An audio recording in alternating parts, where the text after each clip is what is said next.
आप चूँकि शिक्षा के क्षेत्र से जुड़े हुए हैं, आपके पास विकल्प था कि आप विद्यालय की स्थापना करने के बजाय कोई कोल्ड स्टोरेज या कोई फैक्ट्री लगा सकते थे। लेकिन क्यों आपने विद्यालय का स्थापना की?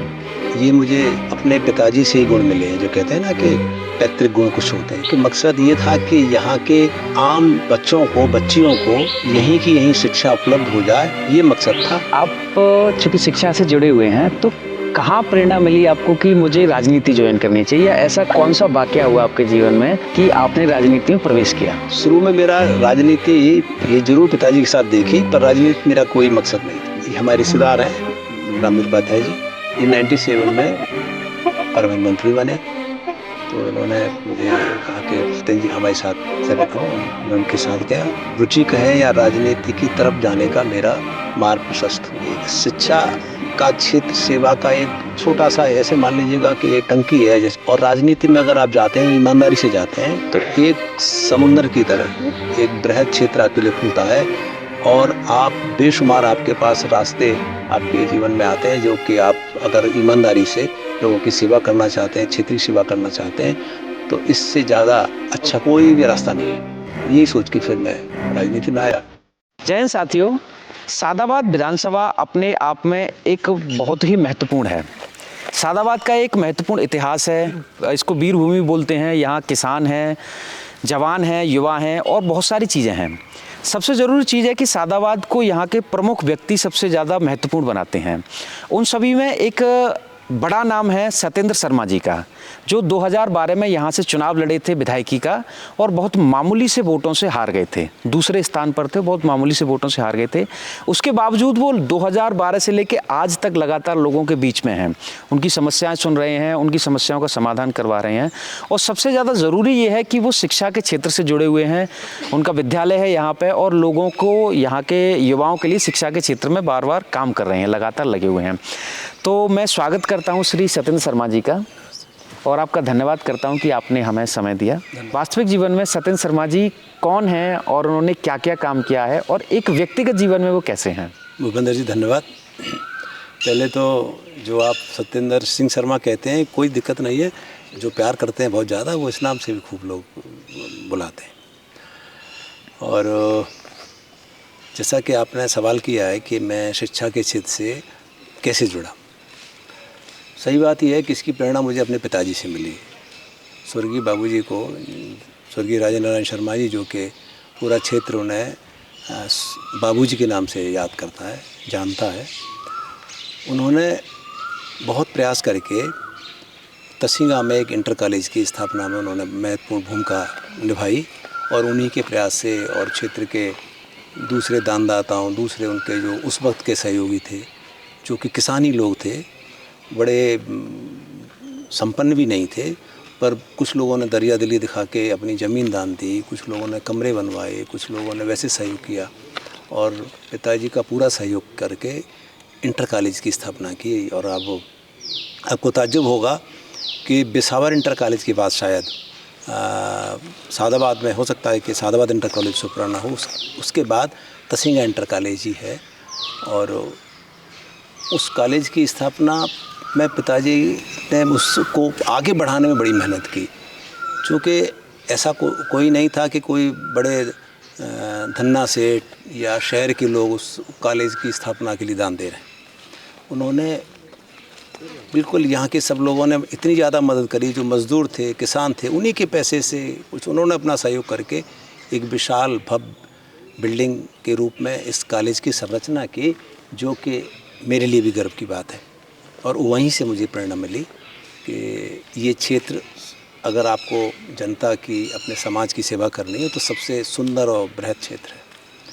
पिताजी का कहना था कि भाई इस क्षेत्र, यहाँ हमारे क्षेत्र में लड़कियों की, बच्चों की हायर एजुकेशन का कोई सेंटर नहीं है, वो उसकी स्थापना ज़रूर होनी चाहिए। उन्हीं का सपना पूरा करने के लिए, क्योंकि मैं जानता हूँ कि अगर मैं ग्रामीण क्षेत्र में कोई डिग्री कॉलेज स्थापित करता हूँ, और मेरा उद्देश्य गलत नहीं है, कोई मेरा उसको व्यापारिक तरीक़ा से चलाने का, संचालन करने का मनसा नहीं है, तो कोई लाभ की चीज़ नहीं है। पर चूँकि वो चाहते थे और मैं भी चाहता था, मेरा खुद ये मन था, जो कि मैंने अपने पिताजी से सीखा कि मैं अपने क्षेत्र में कॉलेज के स्थापित हो, तो मैंने अपने माताजी पिताजी के नाम से इस डिग्री कॉलेज की स्थापना की और उन्हीं के आशीर्वाद से, पूरे क्षेत्र के जो मेरे अपने वेल विशर हैं उन सब के आशीर्वाद से, उनके सबके सहयोग से ये आप देख रहे हैं एक भव्य डिग्री कॉलेज की स्थापना हुई, जिसमें BA BSc स्ट्रीम है, जिसमें DLED भी है, MA MSc की क्लासेस भी हैं, और आगे जो भी इसका विकास हो सकता है, जो भी यहाँ के लोगों को घर बैठ के हायर एजुकेशन मिल सकती है, वो मैं सारे कोर्स इसमें लाने का प्रयास करूँगा। और इसमें मेरा मकसद बिल्कुल नहीं है कि मुझे कोई इससे कोई 2 पैसे भी कमाने हैं। मेरा फिर उसी से ये शौक़ लगा मुझे कि समाज सेवा, और वो भी शिक्षा के क्षेत्र में, क्योंकि मेरे द्वारा, क्योंकि इंटर कॉलेज का पिताजी के बाद मैं ही मैनेजर हूँ, तो थोड़ा लीग से हटके सवाल है, पर मेरा हाई स्कूल तक एडेड इंटर कॉलेज है। जितने भी आप भूपेंद्र जी घूमिएगा पूरे सादाबाद विधानसभा में, जो एडेड कॉलेज है, चाहे बिसावर है, चाहे कुरसंडा है, चाहे नौगावा है, चाहे सादाबाद है, पर इतनी भव्य, इतनी सुंदर, इतनी वेल एस्टेब्लिश, वेल एक्यूप्ड, सारी लाइब्रेरी, बहुत अच्छी लेबोरेटरी, सब कुछ आपको बिल्कुल प्राइवेट स्कूलों के तर्ज पे अगर कोई कॉलेज है तो तहसील कर्ण सिंह जनता कॉलेज है, जो कि एडेड कॉलेज है। और उसमें मैं लगातार प्रयास करता रहता हूँ कि अच्छी से अच्छी बच्चों को शिक्षा मिले, वही प्रयास मैं इस डिग्री कॉलेज में करता रहता हूँ। तो सही माने में मुझे ये प्रेरणा मेरे पिताजी, स्वर्गीय पिताजी के ही आशीर्वाद से मुझे प्राप्त हुई। अच्छा, मेरा एक व्यक्तिगत प्रश्न है, आप चूँकि शिक्षा के क्षेत्र से जुड़े हुए हैं, आपके पास विकल्प था कि आप विद्यालय की स्थापना करने के बजाय कोई कोल्ड स्टोरेज या कोई फैक्ट्री लगा सकते थे, लेकिन क्यों आपने विद्यालय का स्थापना की? वही जो मैं शायद जो पहला आपका क्वेश्चन था उसमें मैं थोड़ा सा जवाब देने की कोशिश की थी कि निश्चित तौर पर ये मुझे अपने पिताजी से ही गुण मिले हैं। जो कहते हैं ना कि पैतृक गुण कुछ होते हैं, तो उसमें मुझे ये गुण मिले कि कहीं कोई धन कमाने की मकसद था ही नहीं। जो ईश्वर ने दिया है, जो आशीर्वाद दिया है, वो ही इतना लगता है कि भगवान का लाख लाख शुक्र कि सब कुछ अपने हमारी ज़रूरत के हिसाब से हमें दिया है। इसलिए मकसद धन कमाने का कहीं था ही नहीं। इस सोच के साथ अगर हम शुरू करते तो बिल्कुल आप ठीक कह रहे हैं, तो हमें कोल्ड स्टोरेज या ऐसी कोई बिजनेस करनी चाहिए थी। पर चूँकि मकसद ये था कि यहाँ के आम बच्चों को, बच्चियों को यहीं की यहीं शिक्षा उपलब्ध हो जाए, ये मकसद था। उसी और यही पिताजी का मकसद था। वो फिर पिताजी के बाद मैंने उसको एक उनका आशीर्वाद या उनका आदेश मान के उसका बड़ी खुशी के साथ उसका पालन करने का प्रयास कर रहा हूँ। और उसमें धन कमाने वाली पता नहीं क्या बात है कि वो मन कभी करता ही नहीं, और जो कुछ मैं कर रहा हूँ उसी में बड़ी खुशी मिलती है। अच्छा, चूँकि आपको लोग यहाँ पे देखते हैं, सबके मन में अलग अलग परसेप्शन है। कोई किसी तरीके से देखता है, कोई नेताजी कहता है, कोई टीचर कहता है, कोई कुछ भी कहता है। मैं चूँकि आज आपसे खुल के बात कर रहा हूँ, तो आपके बचपन को जानना चाहते हैं कि बचपन आपका कैसा गुजरा और क्या क्या चीज़ें आपने देखी और कैसे आप आगे आई। तो आपका बचपन के बारे में कुछ चीज़ें आपको पता हों। सबसे पहले तो बिल्कुल अब बड़ा ही खूबसूरत सवाल है आपका भूपेंद्र जी। सबसे पहले तो चूँकि गांव में पैदा हुआ, गांव में मेरी प्राइमरी स्कूल नीति निवास में मेरी शिक्षा हुई। 8वीं तक की शिक्षा मेरी कर्ण सिंह जनता इंटर कॉलेज में हुई और हाई स्कूल मैंने SBJ इंटर कॉलेज से किया। और पिताजी मेरे चूँकि यहाँ के एक बड़े ही प्रभावशाली और बड़े ही मिलनसार व्यक्तित्व के मालिक थे, और वो इस क्षेत्र के हर सुख दुख में हर व्यक्ति के साथ हमेशा खड़े होते थे। उसका रिजल्ट ये था कि मेरे घर पर जब मैं छोटा था तो हमेशा देखता था कि 10-20 लोग बैठे रहते थे। 4 चारपाई बिछी रहती थी, उनमें 10-20 सब लोग जानते हैं। यहाँ जब भी पुराने लोग होंगे, अगर आप किसी से पूछेंगे, हर आदमी पिताजी का, बाबूजी के नाम से उन्हें जानते थे, उनके बारे में जानता होगा। और ये कि हम अगर कहीं किसी को कोई काम पड़ा होगा तो अगर पुराने लोगों से आप पूछेंगे, अगर 3 पीढ़ी तक आप चले जाएं तो कोई ना कोई मेरे पिताजी के पास ज़रूर आया होगा और किसी न किसी परेशानी में आया होगा, मदद के लिए आया होगा, और वो से खुशी मिली होगी क्योंकि उन्होंने निश्चित तौर पर उनकी मदद की होगी।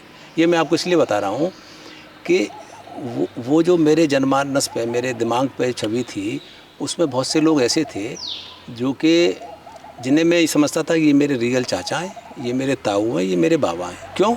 क्योंकि जब तक शाम तक पिताजी के पास बैठे होते थे, हम छोटे थे, हम फिर सोने चले जाते थे। फिर जब हम जग के आते थे तो फिर भी हमें मिलते थे वो घर पे। तो हम बहुत बड़े हो गए, तब हमें मालूम पड़ा कि ये हमारे रियल चाचा ताऊ बाबा नहीं है, ये तो दूसरे गांव के हैं, दूसरे मोहल्ले के हैं। एक वाक़या मुझे याद है कि एक सुरेंद्र गौतम जी हैं ईदलपुर के जी। वो पिताजी के पास आते थे। अब ईदलपुर बहुत दूर है यहाँ से, 10-12 किलोमीटर दूर है। बिल्कुल। तो आप ताज्जुब करेंगे कि 2007 में पिताजी के साथ मैं ईदलपुर गया 8 में, तब मैंने उन्हें वहाँ बैठा हुआ देखा। मैंने देखा, नमस्ते की, तो मैंने उनसे पूछा कि आप यहाँ कैसे बैठे हो? तो उन्होंने कहा मेरा तो यही गांव है ईदलपुर। मैंने ये गांव है आपका? हाँ। तो मैंने उन्हें किस्सा बताया। मैंने कहा देखिए, मैं तो बचपन से आपको देखता था पिताजी के पास, तो मैं तो समझता था कि आप मेरे यहीं गांव के या आसपास के किसी गांव के हो। तो ऐसे बहुत सारे किस्से हैं, बहुत सारे ऐसे लोग हैं। एक गढ़ के थे चौधरी लखम सिंह जी, जिन्हें बाबा कहते थे, और उन्हें हम अपना असली बाबा समझते थे। चौधरी लखम सिंह जी थे। बहुत बाद में जब बहुत बड़े हो गए तब हमें मालूम पड़ा कि नहीं, ये हमारे असली बाबा नहीं है। तो ऐसे सबके साथ करीब करीब रिश्ता था भूपेंद्र जी। तो ये सारी प्रेरणा, ये जो सबको साथ लेके, सब मेरे परिवार के सदस्य हैं, ये मेरे पिताजी ने ही ये गुण हमारे अंदर डाले। और वो उनका जो सबके साथ रहन सहन का जो वातावरण था, जो सबसे मिलने का वो था, वही चीज़ हमने ग्रहण की। इसलिए हमें कोई ये कहे कि साहब, अगर मैं इतर बात कर रहा हूँ कि जाट ब्राह्मण या कोई कहे, तो ये मेरी बात समझ में नहीं, कहीं दूर दूर तक नहीं आती। मुझे तो सभी लोग, इमेटेरियल की कौन किस कास्ट का है, हर उस चीज़ से बहुत ऊपर हट के लोग मुझे प्यार करते हैं, मुझे आशीर्वाद देते हैं, मुझ पर अपना अधिकार समझते हैं, और मैं भी समझता हूँ। बिल्कुल सही बात है, जैसा कि यहाँ के लोग आपके पारिवारिक ही हैं। जी बिल्कुल।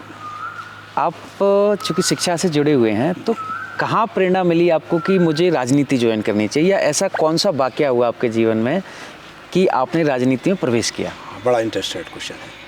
सही बात यह है कि शुरू में मेरा राजनीति, ये ज़रूर पिताजी के साथ देखी, पर राजनीति मेरा कोई मकसद नहीं था। मैंने हाई स्कूल के बाद मेरा अलीगढ़ यूनिवर्सिटी में एडमिशन हो गया। वहाँ से मैंने प्री यूनिवर्सिटी करी, बीएससी करी, एमएससी करी, और वहाँ से मैंने एलएलबी की। और मेरा एक ज़माने में सिलेक्शन हो गया राजस्थान जुडिशरी में, मध्य प्रदेश में, और किन्हीं कारणों से मैंने ज्वाइन नहीं किया। और फिर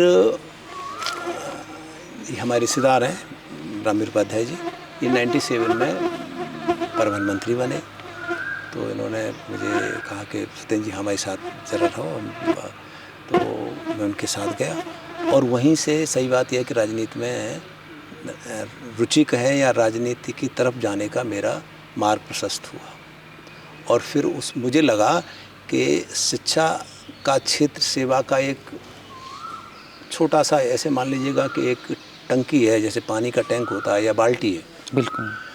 और राजनीति में अगर आप जाते हैं, ईमानदारी से जाते हैं, तो एक समुद्र की तरह एक बृहद क्षेत्र आपके लिए खुलता है, और आप बेशुमार आपके पास रास्ते आपके जीवन में आते हैं, जो कि आप अगर ईमानदारी से लोगों की सेवा करना चाहते हैं, क्षेत्रीय सेवा करना चाहते हैं, तो इससे ज़्यादा अच्छा कोई और कोई भी रास्ता नहीं है। यही सोच के फिर मैं राजनीति में आया।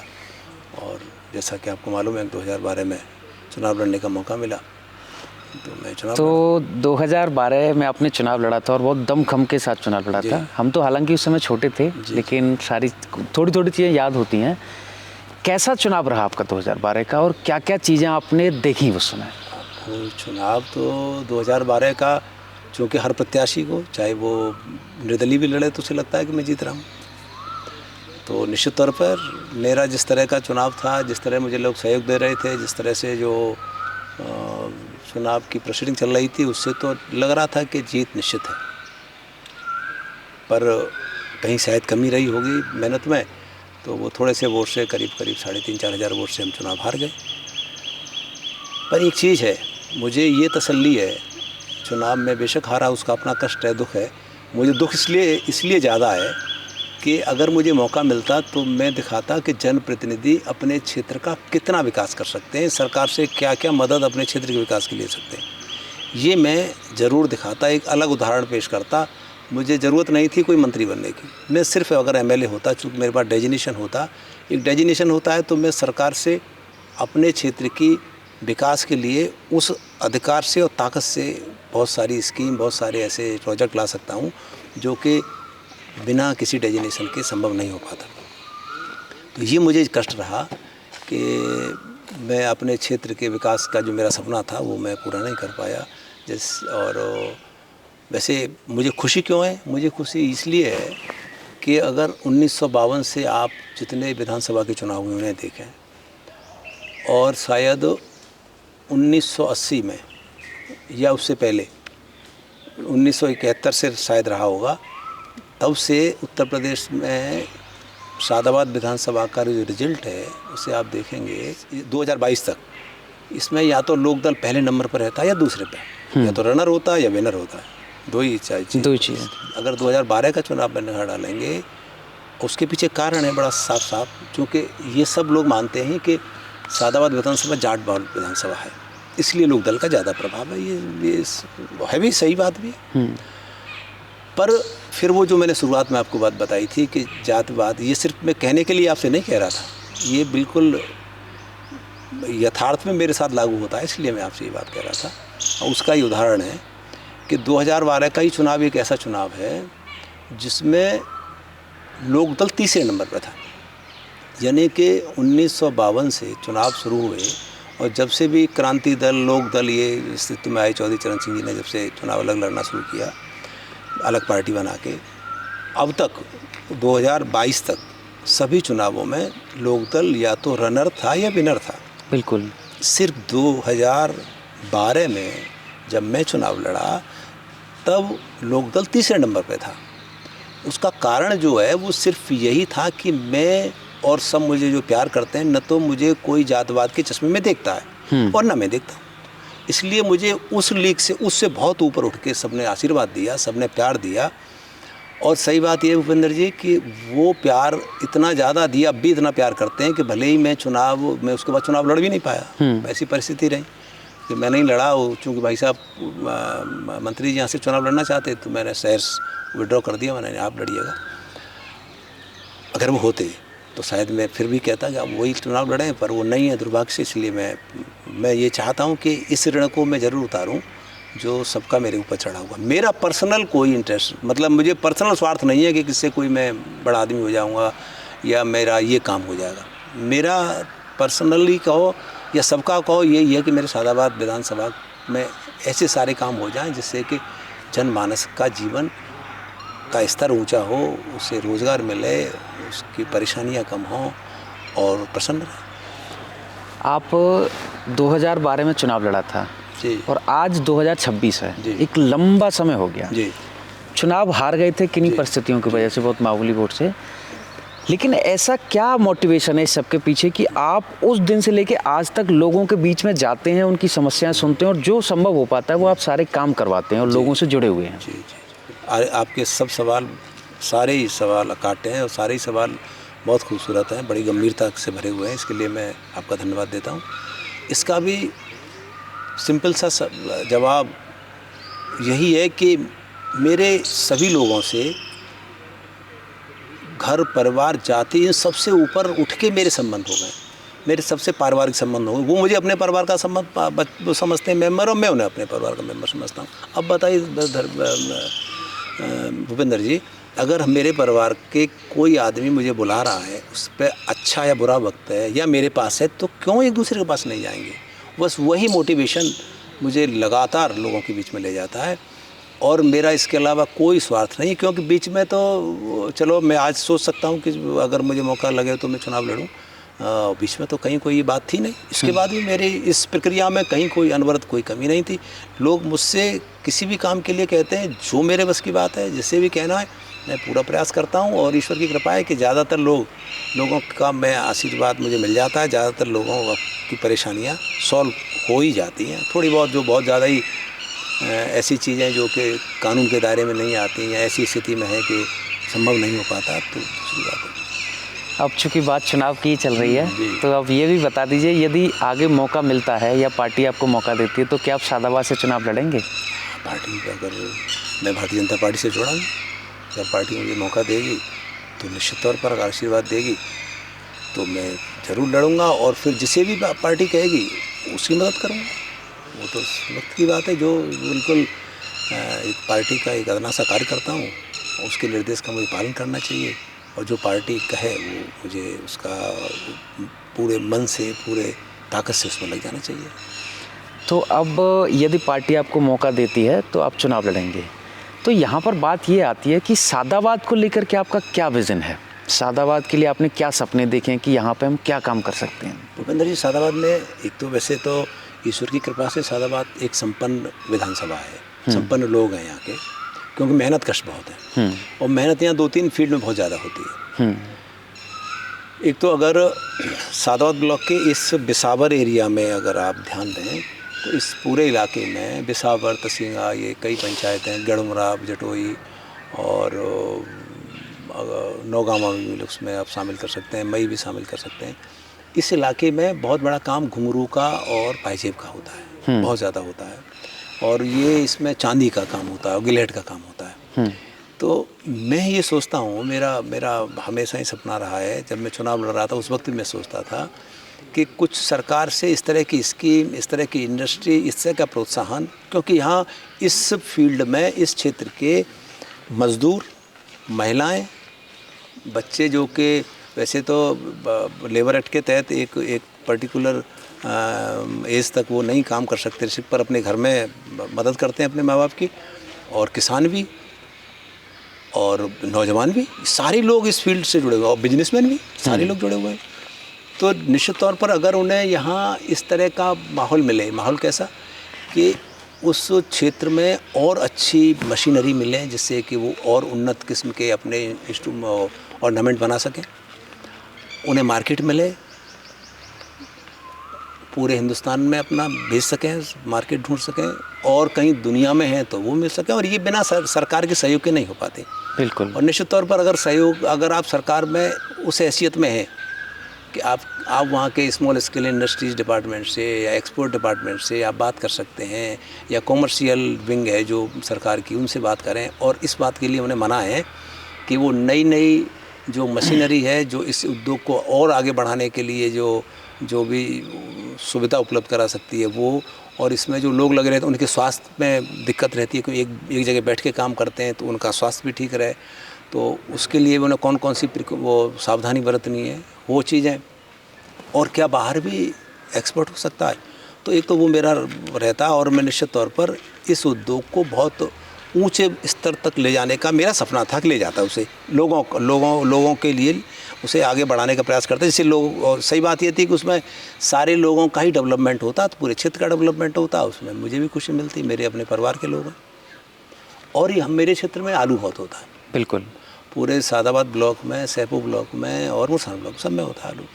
तो आलू, ये तो बात बहुत सारे जनप्रतिनिधि करते हैं कि हम यहाँ रिसर्च सेंटर अब वहाँ खुल रहे हैं, वहाँ पे फतेहपुर सीकरी में कहीं शायद खुल रहा है, पर सही बात यह है कि आलू का इतना ज़्यादा पैदा होता है, कई बार जब कोल्ड स्टोर पूरे भर जाते हैं, उन्हें अगर मार्केट नहीं मिलता है तो फिर किसानों के साथ परेशानी बहुत होती है, और किसान उतनी मेहनत करके जब आलू उगाते हैं उसका अगर भाव नहीं मिलता है तो निश्चित तौर पर उसे लगता है कि मैं किसी ने ठग लिया, मेरे साथ चीट हो गया।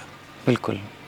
अब उसका क्या निदान है, मैंने ही बड़ा इस पर सोचा, तो मुझे लगता है कि इसमें सरकार से ये मदद मिलेता कि जो आलू के प्रोडक्शन की खपत जिनके यहाँ बहुत होती है, बड़ी बड़ी कंपनी है, बड़ी बड़ी इंडस्ट्री है जो आलू की खपत करते हैं, जो आलू के बहुत सारे प्रोडक्ट बनाते हैं, मैं प्रयास ये करता कि निश्चित तौर पर चाहे किसी भी इस तरफ बात करता, मैं चाहे भारत सरकार की इस तरफ बात करता, चाहे यूपी गवर्नमेंट की इस तरफ बात करता, कोई ऐसी इंडस्ट्री लाता जो एक्सक्लूसिव आलू की ही प्रोडक्शन की जिन्हें जो बनाती है, जिससे आलू की जिसकी डिमांड होती। और ये बात है कि एक बार एक इंडस्ट्री आ जाती तो फिर दूसरी आने में ज़्यादा प्रॉब्लम नहीं होती है। तो एक हो सकता है, मैं तो सोचता था कि एक चेन बनवा लूँगा इस तरह से, पर वो चूँकि एक सपना है मेरा, अगर मैं कभी इसे ऐसा मुझे मौका मिलेगा तो मैं निश्चित तौर पर यहाँ किसानों की जो आलू के प्रोडक्शन की जो खपत का जो दायरा है वो उसे यहीं उपलब्ध हो, उसे पूरा करने में मैं पूरी ताकत लगा दूंगा, और मुझे मालूम है किस तरह से होगा, उसे मैं कर दूंगा। इसके अलावा सादाबाद में से जो बच्चे हैं वो या तो आर्मी या पुलिस या मतलब डिफेंस की फोर्सेस में ज़्यादा जाते हैं। अब चूँकि एक थोड़ा सा कंट्रोवर्शियल क्वेश्चन है, अब सरकार 4 साल की अग्निवीर योजना लाई है, तो आपको क्या लगता है कि ये ठीक है, और यदि ठीक है तो कैसे यहाँ के लोगों का विकास कर सकती है, युवाओं का? अब देखो, दो चीज़ें हैं। वो वहाँ के जो रिसोर्सेज हैं, वो मिसाइल्स पे, ड्रोन पे, जो अत्याधुनिक जो टेक्नोलॉजी, जो युद्ध के लिए आजकल वही कारगर हो रहे हैं, उनसे युद्ध लड़ा जा रहा है। आजकल कोई बॉर्डर पे पहुँच के तो कोई नहीं लड़ रहा, आजकल अपने अपने देश में बैठ के युद्ध लड़ रहे हैं। अब आप देखिएगा, इजराइल और गाजा का युद्ध हो रहा है, इजराइल का हो रहा है, ईरान का युद्ध हो रहा है, ईरान का और अमेरिका का युद्ध हो रहा है, सब अपने अपने देश में बैठ के लड़ रहे हैं। हाँ। कमाल का, ऐसा तो कभी हम लोग कल्पना भी नहीं करते थे, उस तरह का युद्ध। टेक्नोलॉजी बहुत ज़्यादा बढ़ गई, बहुत ज़्यादा। अब उसके लिए टेक्नोलॉजी आगे बढ़ने के लिए अब आपका मुकाबला किस टेक्नोलॉजी से? टेक्नोलॉजी की रिसर्च के लिए आपको पैसा चाहिए, पैसे का इंतजाम पैसे से ही होता है। दूसरी बात, सबसे बड़ी बात यह है कि वो लोग जो 4 साल के लिए जिनकी नौकरी लग रही है, उन्हें भी सरकार ने, धन्यवाद है सरकार का, उसकी दूरंदेशिता का, वो सारे लोग रिटायरमेंट के बाद 90% तो उनमें 10% तो लगातार कंटिन्यू करेंगे ही अपनी सर्विस को। बाकी जो बचेंगे वो पैरामिलिट्री फोर्सेस में और दूसरे डिपार्टमेंट में, उन सब का समायोजन होना है पूरा।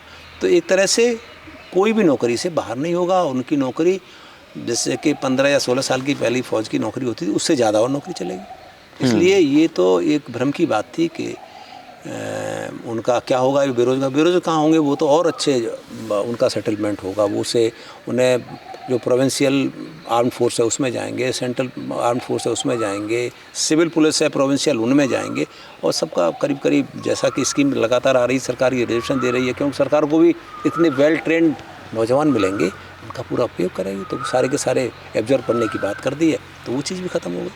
अच्छा, अब ये तो एकदम सही बात है। मेरा एक प्रश्न है कि शिक्षा के क्षेत्र में लेके आपको क्या लगता है कि सादाबाद में अभी वो तरक्की नहीं आ पाई युवाओं के बीच में जो आनी चाहिए, और यदि आनी चाहिए तो हम किस तरीके से अपने क्षेत्र में विकास कर सकते हैं? अब देखिए, शिक्षा का क्षेत्र एक ऐसा क्षेत्र है जैसे कि ये एक अनवरत भूख है शिक्षा की, कि आप कितना ही खा लीजिए, फिर आपको फिर सुबह भूख लग जाएगी, सुबह खा लीजिए फिर शाम को भूख लगाएगी। और अच्छी बात है, आपके डेवलपमेंट के लिए, शरीर के डेवलपमेंट के लिए, जीवन के लिए आवश्यक है कि आपको भूख लगे। इसलिए शिक्षा के बारे में भी हमें भूख ऐसी तरह जागनी चाहिए। अब ये ठीक है, एक तो ये है कि साहब इतने इंटर कॉलेज हैं, इतने डिग्री कॉलेज हैं, ये सब नहीं, ये नहीं, भूख इससे नहीं शांत होनी चाहिए। अनवरत हमारी बनी रहे, हमें नई टेक्नोलॉजी के कोर्स हों, हमारे यहाँ ऐसे इंस्टीट्यूट, ऐसे ट्रेनिंग सेंटर खुलें जो कि बच्चों को, चूँकि ये सिस्टम भी अब हो रहा है, आप देख रहे हैं कि बच्चे भी, एक वर्ग है, एक तबका है जो सरकारी नौकरी में जाना चाह रहा है। अब नया सिस्टम बच्चों में और ईजाद हो रहा है, वो कह रहे नहीं हम सरकारी नौकरी में नहीं जाएंगे, हम प्राइवेट सेक्टर में जाएंगे। तो अब तक ये धीरे धीरे शिफ्टिंग हो रही है अपने आप, क्योंकि वो प्राइवेट सेक्टर को अब ज़्यादा अपना बच्चा मुफीद मानना है मुकाबले में गवर्नमेंट सेक्टर के। और प्राइवेट सेक्टर निश्चित तौर पर हर चीज़ गवर्नमेंट सेक्टर उसे पूर्ति भी नहीं कर सकता है। इसलिए ये हम चाहेंगे, अगर मेरा बस चले तो मैं ये चाहूँगा कि कोई भी प्राइवेट सेक्टर के जो बड़े बड़े जो सेक्टर हैं, चाहे वो बड़े बड़े जो नाम हैं देश के, जो टॉप 10 या टॉप 20 जो इंडस्ट्रियलिस्ट हैं, जो जिनकी बड़ी बड़ी कंपनियां हैं, वो लोग शिक्षा के क्षेत्र में भी इन्वेस्ट करते हैं। तो मैं चाहूँगा कि सादाबाद में भी कुछ इस तरह की कोई यूनिवर्सिटी या इस तरह का कोई कौशल विकास की स्कीम या इस तरह का कुछ हो कि जिससे बच्चे एडमिशन के साथ ही उन्हें रोज़गार या नौकरी 100% उनके लिए एश्योर हो सके। अब इसके बाद कुछ पॉलिटिकल क्वेश्चन मैं लूँगा जी। सबसे पहला तो, चूँकि आपने यहाँ से चुनाव लड़ाया और अब बहुत लंबे समय से चुनाव से जुड़े हुए हैं, सादाबाद की जो राजनीति है वो यहाँ का वोटर कैसे मोबिलाइज होता है, यानी कि यहाँ के लोग जो वोट देते हैं तो वो क्या चीज़ें सोच करके वोट देते हैं? ये भी बड़ा अच्छा और बड़ा तार्किक क्वेश्चन है आपका, और इसका जवाब मैं आपको ये दूंगा कि यहाँ का वोटर जो मैंने देखा है, जो मैंने महसूस किया है, वो ये नहीं चाहता कि आप उससे झूठ बोलें, छल प्रपंच करें।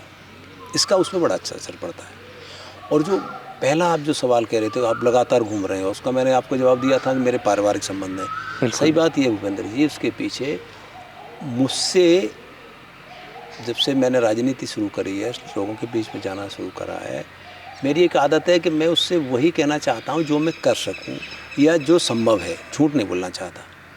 लोग मुझसे कहते हैं अरे नेतागिरी, कैसी नेतागिरी करते हो आप, झूठ नहीं बोलते हो। मैंने यार क्यों, झूठ बोलना सही नहीं है। मैंने इसलिए भी सही नहीं है कि एक तो झूठ बोलना ही अपने जिस पे आपको कोई आप पे विश्वास कर रहा है उसे आप धोखा दे रहे हैं, पहली बात तो ये है। दूसरी बात, ये सोशल मीडिया का ज़माना है, ये इन्फॉर्मेशन टेक्नोलॉजी का ज़माना है, इसमें आपका झूठ वो तत्काल पकड़ लेता है, उसे मालूम पड़ जाता है कि आप झूठ बोल रहे हैं।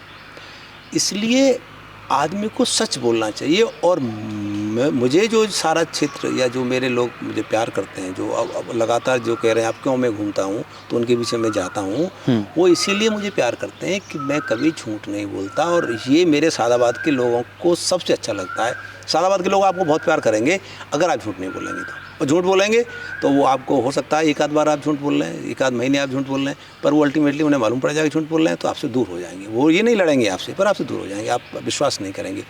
मेरी बात का मैं उनकी बात का विश्वास करता हूँ, वो मेरी बात का विश्वास करते हैं।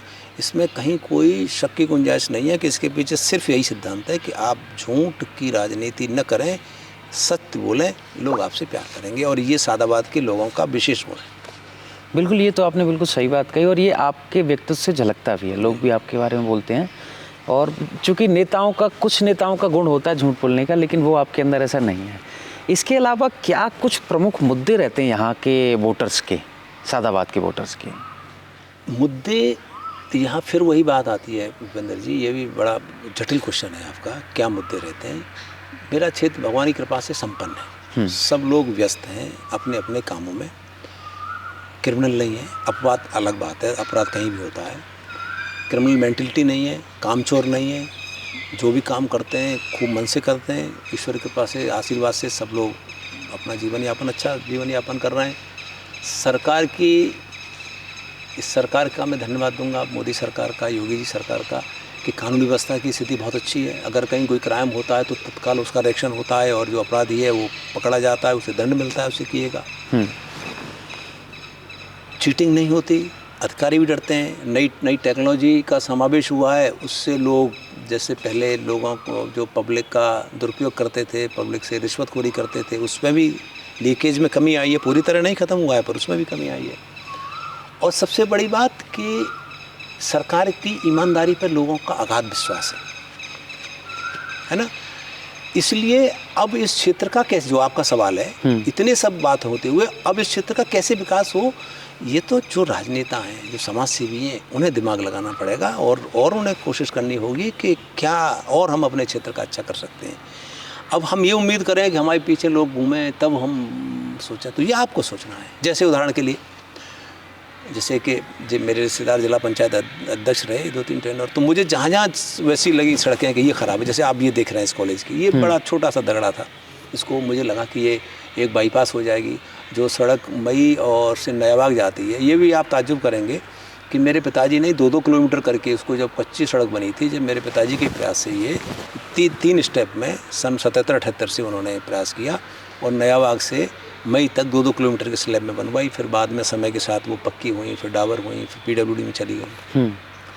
ऐसे ही जो मैं अपनी बात बता रहा हूँ कि जिला मुझे लगा कौन सी सड़कें या इसमें क्या मैं काम करा सकता हूँ जिला पंचायत से, क्योंकि रिश्तेदार थे तो कुछ फ़ायदा उठा लिया जाए, तो इस सड़क को बनवाया। इसके साथ मैं लोगों से पूछता रहा, जैसे कि आप कभी मिलेंगे सुमरा के बलबीर सिंह जी प्रधान जी हैं आज की तारीख में। मैंने उनसे कहा, प्रधान जी कोई आपके यहाँ सड़क है? उन्होंने मुझसे नहीं कहा, मैंने फ़ोन किया, मैंने कहा कोई ऐसी कोई सड़क वड़क हो जो बहुत ज़रूरी हो, जो मैं क्षेत्र में जाता हूँ, ज़रा बताओ। तो उन्होंने कहा कि नगला मदारी से और जो पचावरी से खगे नगला जाती है सड़क, वो उसे जोड़ने वाली है, हमारे यहाँ के कई गांवों के लोग निकलते हैं, वो अगर जुड़ जाए तो बहुत अच्छा है। मैंने उसे तत्काल कराया। ये ऑप्शन नहीं, 10 साल पहले की बात बता रहा हूँ मैं आपको। तो और इस तरह की एक सिंदूरा से नगला छत्ती जाती है, आपने देखा होगा अरोठा के और अतुर्रा के बीच में एक सड़क है। ऐसी तमाम सड़कें, तमाम जहाँ जहाँ चीज़ें लगी, या यहाँ से मेरे गांव को जोड़ने वाली सड़क है, इस सड़क से फिर मेरे गांव को जोड़ने वाली सड़क है। या आपने देखा होगा, एक मुझे लगता था कि कुमरई गांव है, से कुमरई, चूँकि मैं क्षेत्र में घूमता हूँ तो मुझे लगता है यहाँ कहाँ क्या परेशानी हो सकती है। ये भी मैंने विजन बनाया था जब मैं चुनाव लड़ा था कि कौन कौन से ज़रूरी काम है, अगर मुझे आशीर्वाद मिलता है जनता का तो जो मुझे कराने चाहिए। मैंने ये अपने दिमाग, मैंने ये नहीं सोचा था कि मुझसे कोई कहेगा तब मैं करूँगा, ये नहीं था। मुझे क्या करना है उसका मैं बनाता चला गया था जब घूम रहा था। तो आपने देखा होगा, आपके पास जो मई से यहाँ से कुमरई से ये जो आती है सड़क, एक यहाँ बम्मा के पास इस सड़क में जुड़ती है, ये भी जिला पंचायत से मैंने बनवाई। इस तरह की तमाम सड़कें हैं, तमाम काम हैं। और जब मैं चुनाव लड़ा था मैंने करीब 250 गाँवों का इलेक्ट्रिफिकेशन कराया था। मैं जानता था, जैसे आपका गाँव है बघेना, नौपरा नहीं, बघेना जो आपके पास है, पड़ोसी गाँव में, मैं जानता था मुझे यहाँ वोट नहीं मिलेंगे।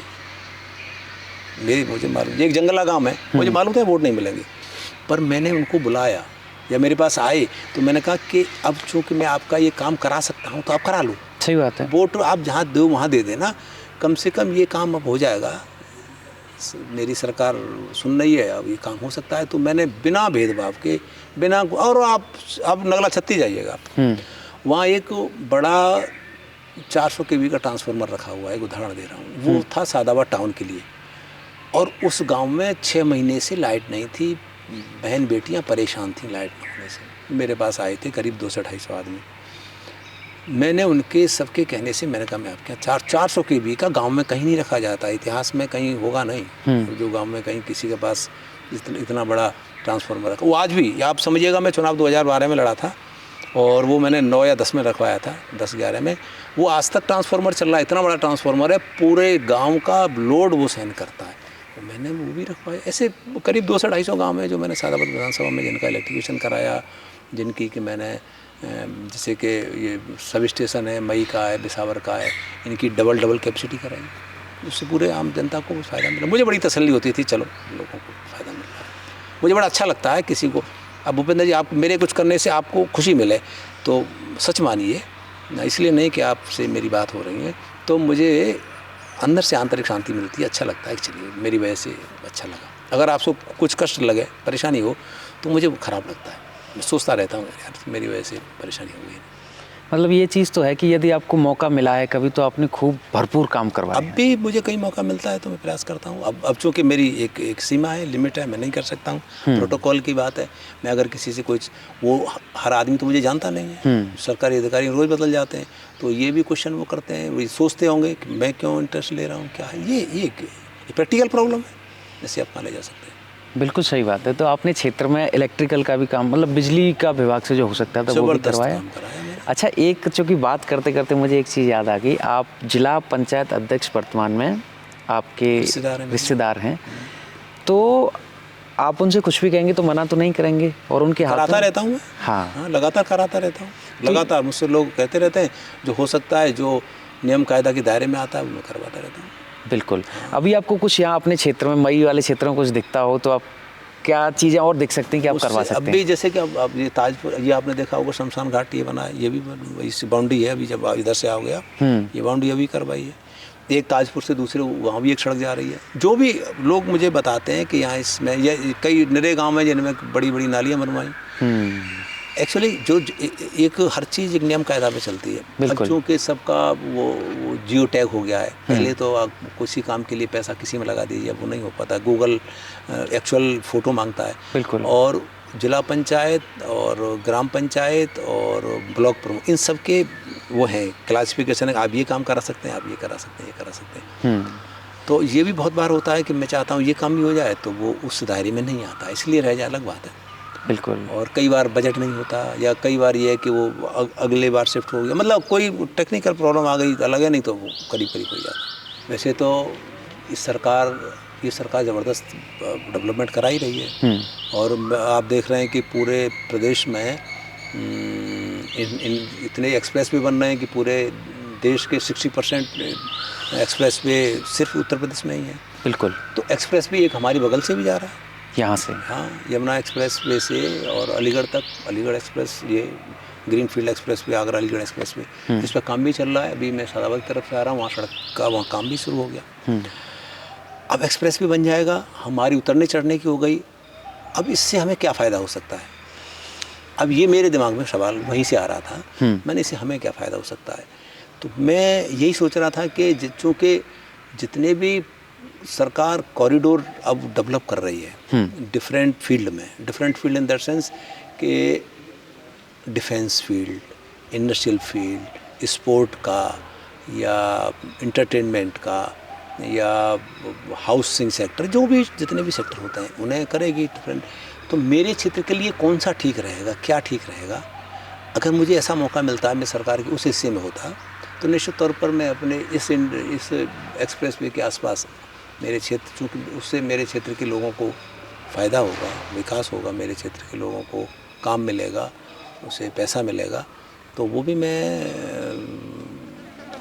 उसमें कितना मैं सफल होऊंगा, कहाँ क्या हो सकता है, जो चूँकि एक्चुअल में मेरे पास कोई संवैधानिक ताकत तो नहीं है बिल्कुल आज की तारीख में, पर उसमें कैसे उनके क्या हो सकता है, मैं उस पर भी सोच रहा था इसमें कैसे क्या हो सकता है हमारे क्षेत्र के लिए। खाली यही ना हो कि हम यहाँ से चढ़ गए वहाँ उतर गए, या और ही लोग उसका फ़ायदा उठाएं, मेरे क्षेत्र के लोगों को भी मिले, या कोई डेवलपमेंट हो तो उसमें मेरे क्षेत्र के लोगों का हिस्सेदारी ज़्यादा से ज़्यादा हो, ये मैं सोच रहा था। नहीं, बड़ा आप विकासशील, मतलब जो जो विकास हो सकते हैं उन सब के बारे में आप सोचते हैं, हर तरीके से चीज़ें हैं। अब आप, हालांकि आपके पास पद होता तो आप चीज़ों को और अच्छे से करते, बिल्कुल सही बात। हाँ, लेकिन जितना आपसे हो पा रहा है बिना पद के आप कर रहे हैं, लोगों के बीच में जुड़े हुए हैं, लोग कहते भी हैं यहाँ पे। तो अब चूँकि आपने बात छेड़ी दी है तो एक चीज़ और मैं पूछ लेता हूँ, वर्तमान में जो सरकार हैं, सरकार के मुखिया हैं, तो उनका आप जो कार्यकाल देखते हैं, आप काफ़ी समय से कई सारे कार्यकाल देखते आ रहे हैं, तो आज के कार्यकाल को आप कैसे डिफाइन करेंगे विकास की दृष्टि में?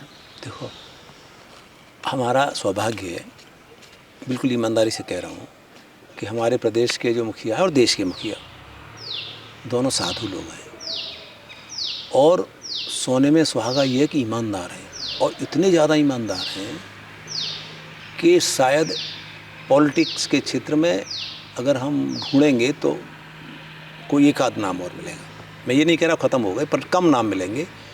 और जब ऊपर वाले जो टॉप पे कोई ईमानदार बैठा होता है और वो टेक्नोलॉजी का नई जो ये जो सोशल मीडिया है या जितनी भी टेक्नोलॉजी नई इंटरनेट के माध्यम से उपलब्ध हो रही है उसका इस्तेमाल करता है जनता के हित में, तो कितना कमाल होता है। ये हम आप देख रहे हैं कि हमारा देश जो 2014 से पहले जिसकी जो अर्थव्यवस्था के रैंक में 10वीं रैंक में था, वो चौथे 5वें पायदान में पहुँच गया। देश की ग्रोथ, देश का सम्मान, देश का मान कहाँ से कहाँ पहुँच गया, आसमान छू रहा है। वही हालत मेरे प्रदेश की है। प्रदेश में गुंडागर्दी, भाई भतीजावाद और सारी चीज़ें थी खूब, और क्राइम, एक पर्टिकुलर कास्ट, एक पर्टिकुलर धर्म के लोगों का बहुत ज़्यादा हस्तक्षेप हर चीज़ में। और एक ज़माने में तो मैंने ये देखा है, जब अखिलेश जी की सरकार थी, कि सादाबाद में ये जो हाईवे है, सादाबाद इंटर कॉलेज के सामने भी आप लोगों ने भी देखा होगा, मांस के ठेला इस तरह लगे रहते थे जैसे सब्जियों के लगे रहते। सही बात है। ये हालत थी। हमारा सौभाग्य है कि हमें बाबा योगीनाथ जैसे मुख्यमंत्री मिले जो बेहद ईमानदार, जिसका अपना परिवार नहीं और कोई लोभ लालच नहीं, तो वो भी उसी बिल्कुल मुख्य प्रधानमंत्री जी के कदमों पे और उनसे आगे बढ़ते हुए कानून व्यवस्था की स्थिति आप देख लो, हर आदमी चाहे उनका विरोधी हो पर संतुष्ट रहता है। जो कानून व्यवस्था ठीक रहेगी तो आप हर काम सही कर सकते हैं। एक आध कोई घटना आप सुना सकते हैं तो वो अपवाद है, वो दिमाग में किसी के में अगर क्राइम घुसा हुआ है तो फिर दिमाग को नहीं कोई पढ़ पाता है, पर उसका तत्काल दंड भी मिलता है, और ऐसा दंड मिलता है कि वो फिर वो उस क्राइम लायक भी नहीं रहता। कोई भी डेवलपमेंट होने के लिए, कोई भी इंडस्ट्री लगने के लिए बाहर से भी जो बड़े बड़े जो कंपनी है अगर वो अपना इन्वेस्ट करेंगी तो तभी कर सकती है जब कानूनी व्यवस्था हो, और जो बेसिक स्ट्रक्चर है जिसमें कि सड़कें हैं, एयरपोर्ट है, बिजली है, कानूनी व्यवस्था, ये सारी चीज़ें होती हैं। और वो उन सब धरातल पर वो सारे पैरामीटर्स उत्तर प्रदेश की सरकार, योगी जी की सरकार पूरे कर रही है। और आप देखिए, आप महसूस करते होंगे कि पहले नौपुरा से अगर दिल्ली जाते होंगे आप, तो सड़कें तब कैसी थी और अब कैसी हैं। अब तो हमारा यमुना एक्सप्रेस पे गाड़ी चढ़ती सीधी दिल्ली उतरती है। अब यहाँ की भी सड़कें देख लो आप नयाबाग जाओगे तब शानदार सड़क, खनौली जाओगे तो शानदार सड़क, हाँ। सादाबाद जाओगे बिल्कुल फर्राटे से निकल जाओगे 60। ये अलग बात है कि मोड़ हैं गांव में हैं तो आप धीमे करेंगे, नहीं 60 70 80 चलिएगा। ऐसी सड़कें गांव में हाँ, सड़कों के मामले में तो बहुत अच्छा काम किया है सरकार ने। सड़कों के मामले में करा, स्वास्थ्य के मामले अच्छा सड़कों में करा, कानूनी व्यवस्था में किया, और हर ज़िले में ये भारत सरकार की स्कीम है, पूरे हिंदुस्तान के हर ज़िले में एक मेडिकल कॉलेज खोलने का। 7 मेडिकल कॉलेज हुआ करते थे हिंदुस्तान, यहाँ पे यूपी में 7 कहाँ होते थे, कमिश्नरी के बेस पे। कौन कौन से 7 मेडिकल कॉलेज थे? एक मेरठ में था, एक आगरा में था, और एक प्रयागराज में था, एक लखनऊ में था, एक गोरखपुर में था, एक झांसी में था, और एक कानपुर में, साथ थे 2 सेंट्रल गवर्नमेंट के थे, सेंट्रल यूनिवर्सिटी में, अलीगढ़ यूनिवर्सिटी में था जहाँ मैं पढ़ा हूँ, और एक BHU में। अब 70 ज़िले हैं, 70 ज़िले में ये अंडर कंस्ट्रक्शन है या काम कर रहे हैं। इतने मेडिकल कॉलेज खुल गए, प्राइवेट मेडिकल कॉलेज खुल गए।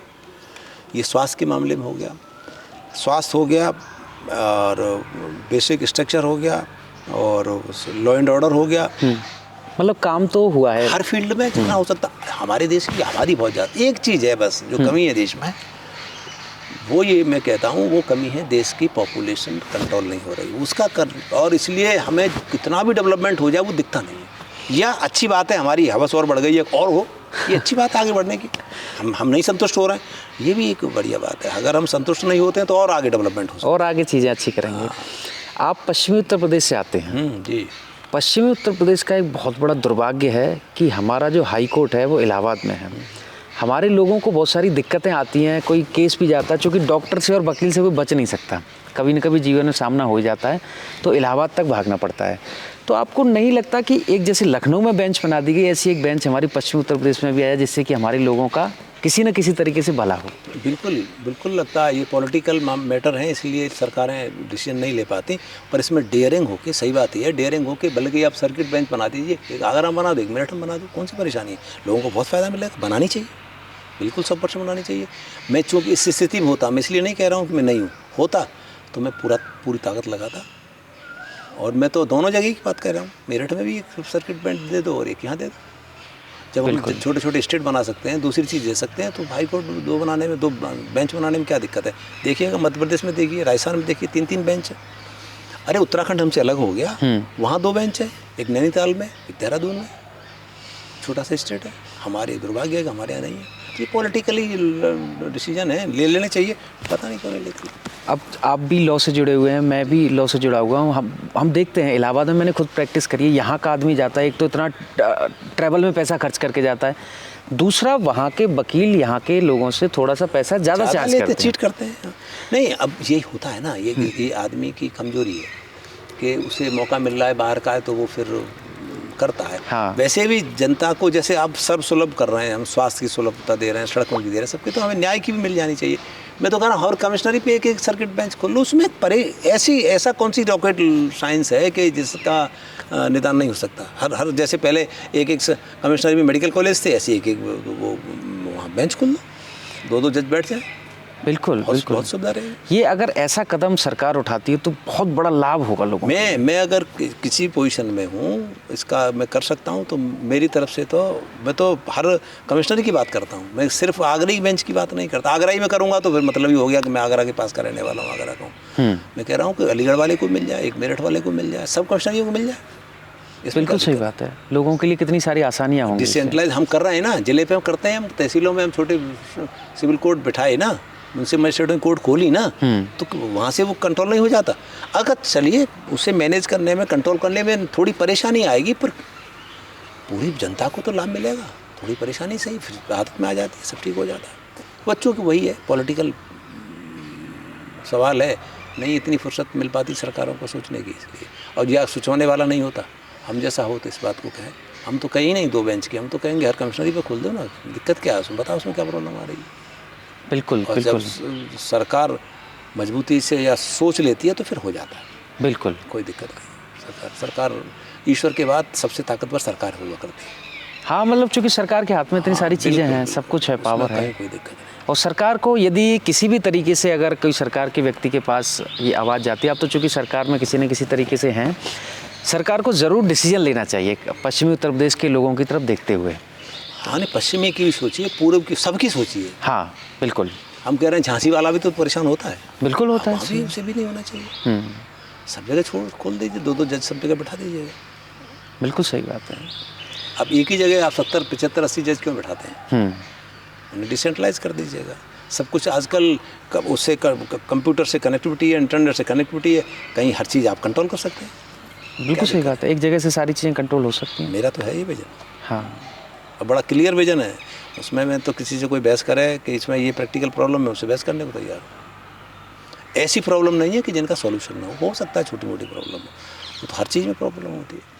तो ये मेरे साथ सत्येंद्र शर्मा जी थे, जिन्होंने बड़ी बेबाकी से सारी बातें बताई और इनका विजन बिल्कुल क्लियर है। यहाँ के लोगों के, चाहे शिक्षा की बात हो, चाहे किसानों की बात हो, चाहे युवाओं की बात हो, उनके डेवलपमेंट पे इन्होंने काम किया है। जहाँ तक इनको मौका मिला है काम किया है और आगे करते रहेंगे। तो मैं फिर आपका धन्यवाद करता हूँ, आपने हमें समय दिया। बहुत बहुत धन्यवाद। बहुत बहुत भूपेंद्र जी आपका धन्यवाद कि आपने मौका दिया अपनी बात कहने का। Thank you. Thank you sir.